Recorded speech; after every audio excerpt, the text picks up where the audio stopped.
The night my husband called me dead weight, I didn't scream. I didn't cry.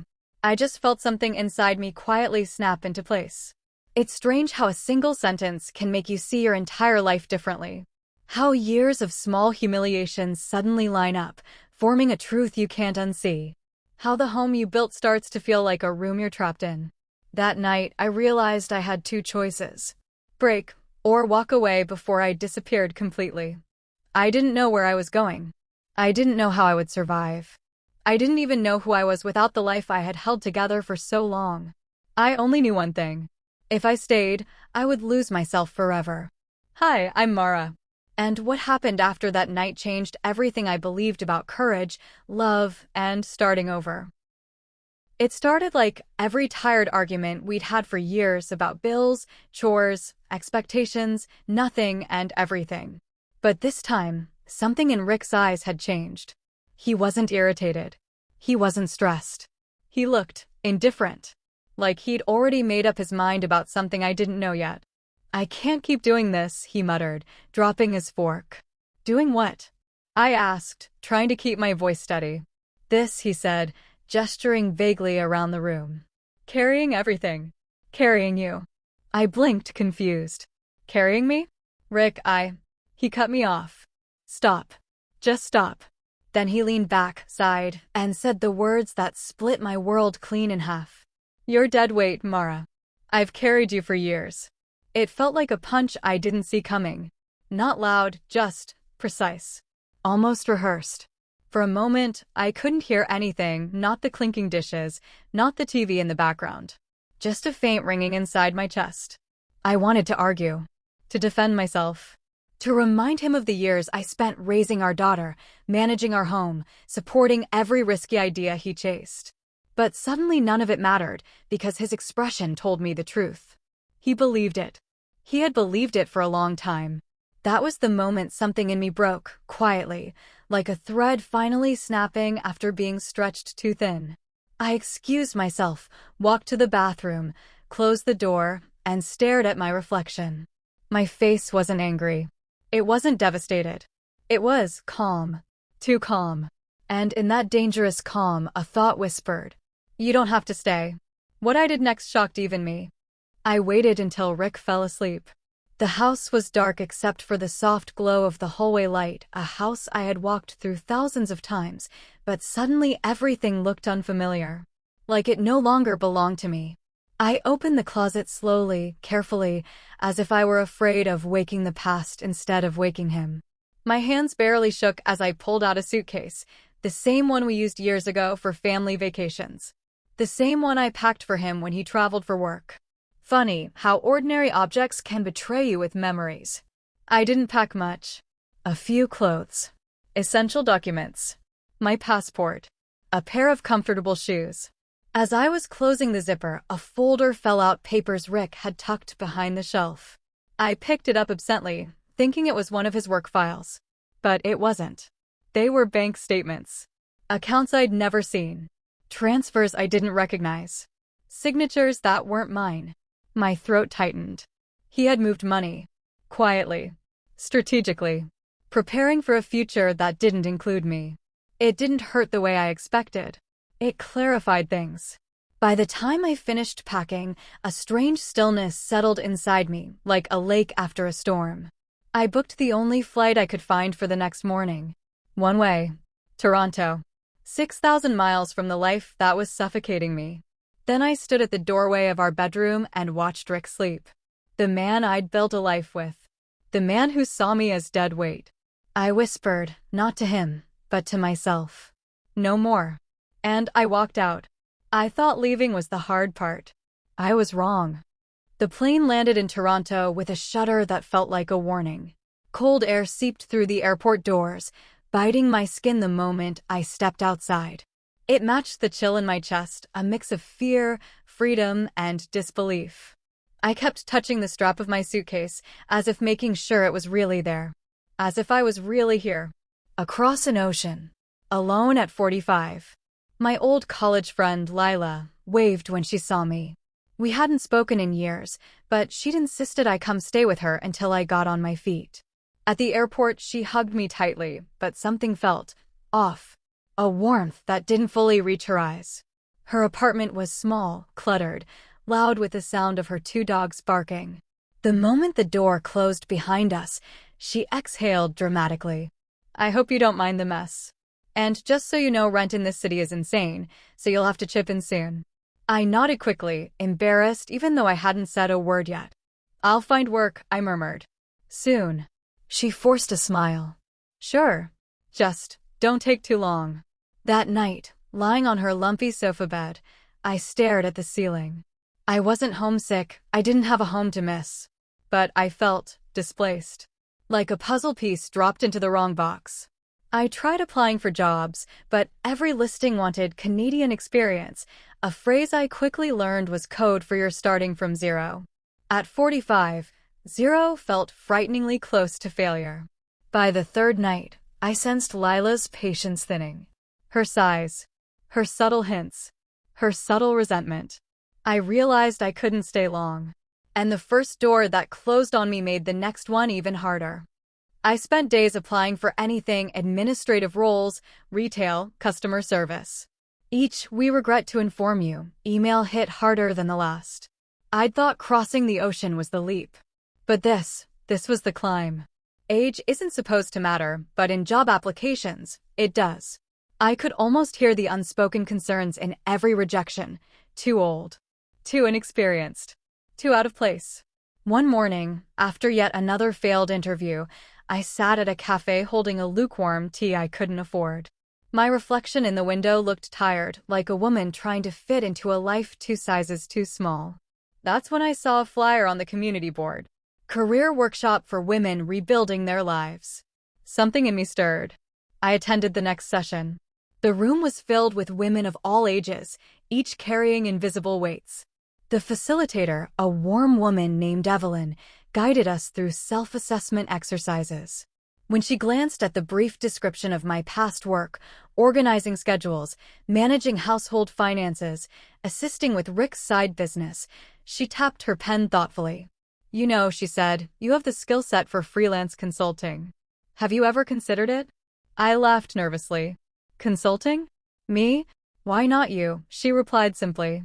Her words settled inside me like a seed. At home, I opened my laptop with fresh determination, but before I could start researching, Lila appeared at the door. So, any job updates? She asked, too casually. I understood the message beneath her tone. I'm trying, I whispered.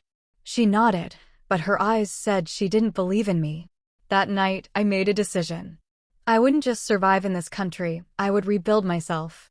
And the first sign of hope came from an unexpected place. I started small. An online course on project organization. Another on basic digital tools. Then a workshop on freelance consulting basics. My brain felt rusty at first, but each completed lesson chipped away at the version of me Rick had shaped, the one who believed she wasn't capable of more. I collected certificates like tiny victories. During one workshop, a woman named Priya approached me. She was soft-spoken, with kind eyes and a calm energy that steadied me instantly. I overheard you mention consulting, she said. I'm a small business accountant. I know several newcomers who need help organizing workflows. Maybe I can introduce you. My heart jumped. You do that. She nodded. We all start somewhere. Her quiet generosity warmed something in me, a part of me I thought had frozen. That night I created a simple portfolio. It wasn't perfect, but it was mine. By morning, I had my first inquiry. Hi Mara, I heard you help with admin setup? Could use support. It was tiny, a 1-week project, but it felt like a lifeline. When I told Lila, she widened her eyes. Oh, that's good. So maybe you can start paying a bit next month. Something inside me hardened. Yes, I said. Next month. I realized I needed to move out soon, not just because of her pressure, but because I needed a space where the air didn't smell like someone else's expectations. Still, for the first time in months, I felt something I thought I'd lost. Possibility. But when I gathered documents for my client, I found something that shattered me all over again. My first client needed help organizing invoices, contracts, and financial records. It forced me to face something I had been avoiding, sorting my own documents. I sat cross-legged on the floor with a small pile of papers from my suitcase. It felt symbolic, almost cruel, how little of my life could fit into a single bag. Then I opened the folder I'd accidentally taken from our closet the night I left. At first, it looked like regular statements, then I saw dates. Balances. Transfers. Large amounts. Moved quietly. Moved without me. Accounts I didn't know existed. Signatures that were definitely his. I felt heat rush to my face. For years, I had believed Rick when he said we couldn't afford certain things, when he insisted we live tightly, when he made me feel irresponsible for questioning our finances. He hadn't just lied. He had prepared his exit long before I prepared mine. My hands trembled as I photographed every page, every account number, every transfer. I saved copies in multiple places: cloud, email drafts, USB drive. This wasn't revenge. This was protection. As I reached the bottom of the folder, a legal envelope slipped out. When I opened it, my stomach dropped. It was a preliminary divorce packet. Signed by him. Dated before the night he called me dead weight. A cold realization settled in my bones. He wanted me gone. And he wanted everything. I closed the folder gently, almost respectfully, like it held the last remnants of a life that had already ended. And, just when I thought the betrayal couldn't cut deeper, the phone rang. It was my daughter. I stared at my daughter's name on the screen, my heart rising with hope I didn't want to admit I still carried. Mom? Her voice was tight, guarded. Hi, sweetheart, I whispered, already tearing up. But the warmth I longed for never came. I just spoke to Dad, she said sharply. He told me you walked out without a word. That you abandoned us. The breath punched out of me. That's not. You couldn't even talk things through? You left him when he needed support. I closed my eyes. Support? The word felt like salt rubbed into an open wound. Honey, I had to leave. I wasn't safe emotionally. Oh, please, she snapped. Dad said you've always been dramatic. Always making things bigger than they are. I felt something inside me crumble. My own daughter, repeating his words. Is that really what you think of me? I whispered. Silence stretched. Painful. Long. Finally, she exhaled. I don't know. I don't understand why you didn't fight for your marriage. Her voice cracked slightly, and for a moment I heard the little girl who once clung to my hand at school drop-offs. But this wasn't that girl. This was a young woman shaped by Rick's narrative. I did fight, I said softly. I fought for years. I just finally realized I was the only one fighting. She didn't respond. I love you, I added. A small, choked sound came from her end, then the line went dead. I sat frozen, phone pressed to my chest. Rick hadn't only stripped me of a marriage. He'd stolen my daughter's truth too. But pain has a strange way of pushing you forward, and life was about to shift again. My first client wasn't glamorous. It was just an overwhelmed vendor who needed help organizing receipts and planning inventory. But when I sent her the finished files, she responded immediately. Mara, this is fantastic. Can we extend the project? Those words, fantastic, extend, did something to me. They loosened a knot in my chest I didn't know I'd been carrying. Suddenly, I wasn't dead weight. I was useful. Skilled. Valuable. Priya, the accountant who'd encouraged me earlier, introduced me to 2 more clients. Small jobs, but steady. Enough to let me breathe without the taste of fear on my tongue. One afternoon, Priya glanced at the stack of documents on my desk. You okay? She asked gently. I hesitated, then showed her a photocopy of the hidden accounts. Her eyebrows knit together. Mara, you need legal protection. And you have proof. This can help you in a settlement. The word settlement felt foreign. Me? Fighting back? Not loudly, not destructively, but through quiet truth. She connected me with a community legal advisor. When I showed him the documents, he nodded slowly. You've been underestimated, he said. But you're not powerless. I left his office with trembling hands, not from fear, but from a power I hadn't felt in years. By the end of the month, I had enough income to start looking for my own apartment. Lila noticed. Oh, she said when I told her. Well, that's good. I guess. Her tone told me everything. I had outgrown the space, physically and emotionally. But just when my footing finally felt steady, the past came knocking. In the form of Rick. The message came on a quiet Thursday evening. Rick, call me. It's urgent. My pulse spiked. I stared at the screen so long it dimmed. Finally, I pressed dial. He answered instantly. Mara. Just my name, but it sounded different. Rougher.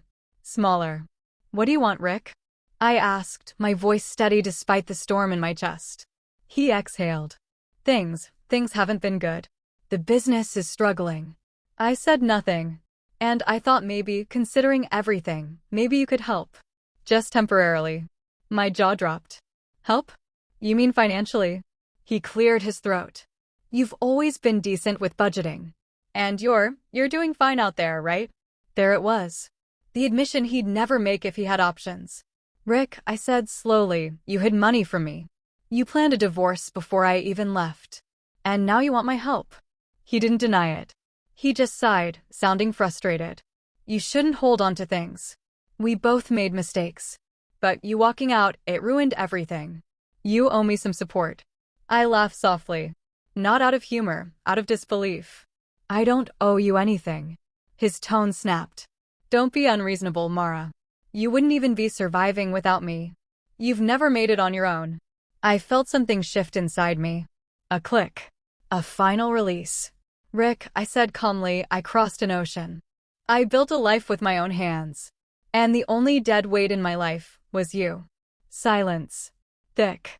Humiliating for him. I won't help you, I finished. Goodbye. And I ended the call. But the true victory wasn't in refusing him. It came next, when the divorce papers arrived. The official divorce packet arrived at Priya's office because I didn't trust my temporary address. When she handed me the envelope, I felt strangely calm, like this moment belonged to the woman I'd become, not the woman who once cried behind a locked bathroom door. My lawyer walked me through every paragraph. These sections, he said, pointing to the financial disclosures, are inconsistent with the documents you provided earlier. He meant the hidden accounts. He meant the lies. He meant Rick had underestimated me again. We can request a fair settlement based on your evidence, he continued gently. You don't have to fight aggressively. Just, truthfully. That word again. Truth. My strongest weapon and the one Rick never thought I'd use. I signed the documents with steady hands. No shaking. No tears. Just closure. When the settlement was finalized weeks later, it was fair, not vengeful, not dramatic. Just correct. Rick sent one last message. I can't believe you'd do this to me. I didn't respond. Not because I was afraid, but because there was nothing left to say to a man who still believed my existence revolved around his needs. Later that evening, I stood outside my soon-to-be apartment building. Small. Old. Nothing fancy. But paid for with money I earned. I whispered into the cold air. This is mine. All of it. And for the first time since stepping off that plane, I felt grounded, not by another person, not by survival, but by myself. And then, in that new space, something unexpected arrived, a message from my daughter. My apartment smelled like fresh paint and possibilities. The living room was barely big enough for a small sofa and a table, but to me it felt enormous, a space untouched by judgment or silence or resentment. I spent the first night sitting on the floor, eating instant noodles, looking at my empty walls with a fullness I couldn't explain. I wasn't lonely. I was free. The next morning, while unpacking, my phone buzzed. From Emily, my daughter. Mom, can we talk? My hands froze. We met on a video call. She looked tired, older than her 23 years. Dad told me you refused to help him, she began. I braced myself. But then I remembered something, she continued softly. You were always the one who held everything together. And he always acted like he did everything alone. Her voice cracked. I'm sorry, Mom. I think I believed him because it was easier than seeing what was really happening. Tears blurred my vision. It's okay, I whispered. You were young. And I never wanted you to see the worst of it. We talked for nearly an hour. Not perfectly. Not seamlessly. But honestly. Before hanging up, she said something I will never forget. "I want to visit you. I want to see your new life." After the call, I sat on the floor again in the same spot I'd eaten my noodles and let myself cry. Not from pain, from release. And as my relationship with my daughter began to heal, something else bloomed my future. My consulting work grew slowly, then steadily. Referrals turned into long-term clients. I built a reputation for reliability, for turning chaos into clarity. Every invoice I sent felt like reclaiming a piece of myself. Priya became a close friend.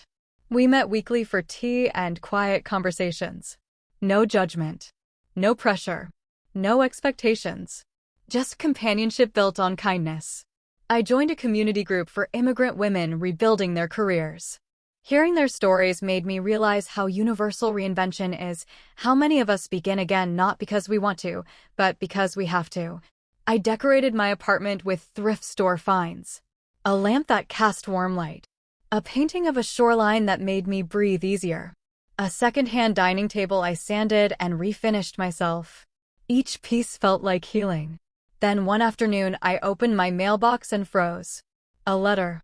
From Rick. Not a message. Not an email. A physical letter. I didn't open it. I didn't need to. Rick no longer had a place in my life, not even in my mailbox.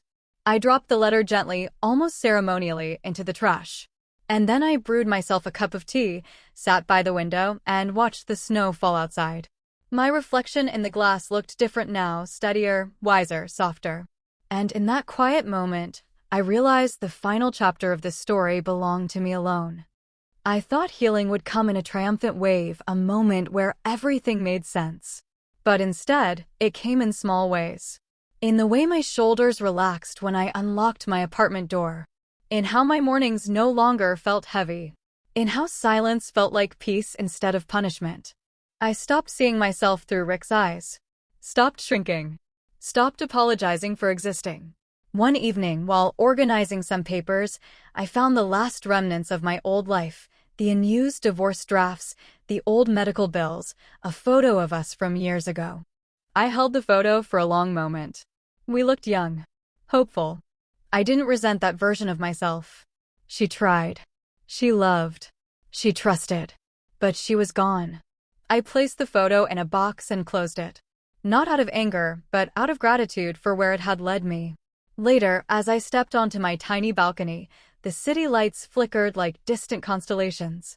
Somewhere inside me, a voice whispered, "Look how far you've come." Not in miles, but in courage. I wasn't the woman who left in the middle of the night anymore. I was the woman who rebuilt herself with nothing but a suitcase, a passport, and a quiet determination that refused to die. And all that remained was the final reflection, the truth of what this journey meant. People think rebuilding your life is loud, a battle cry, a dramatic transformation. But mine wasn't. It was quiet mornings with tea, slow steps toward independence, gentle choices that stitched me back together. I crossed an ocean to escape a life that had erased me. But somewhere along the way, I found not just a new home. I found myself. My victory wasn't in a courtroom or a confrontation.